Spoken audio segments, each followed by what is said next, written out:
তো দেখো দিদির শ্বশুরবাড়ি প্যান্ডেলের ডেকোরেশন মানে খাওয়া দাওয়ার প্যান্ডেলের ডেকোরেশন এটাই ছিল। তো ওদের বাড়িতে প্রচুর জায়গা, তো সেখানে বউ বসার, তারপর খাওয়া দাওয়ার প্যান্ডেল স্টল থেকে শুরু করে সবটাই বাড়িতে অ্যারেঞ্জ করেছে।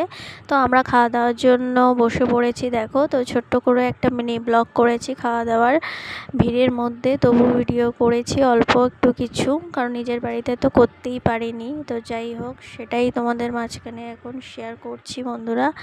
তো কেমন লাগছে বা কেমন লাগবে বলো অবশ্যই কমেন্টে জানাতে ভুলো না।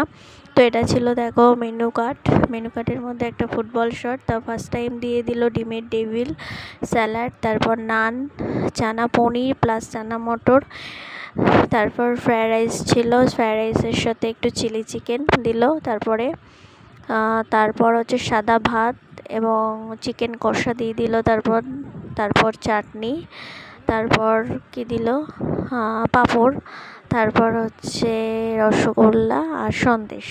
তো লাস্ট টাইম ছিল আইসক্রিম এবং হচ্ছে পান মশলা দিয়ে দিল। তো খাওয়া দাওয়ার শেষে বড় শালি এসছে, বড় শালিকে দেখো মোনাই খাবি দিল একটু আইসক্রিম। তো কেমন লাগলো আমার ভিডিও অবশ্যই জানিও। টাটা, চলো।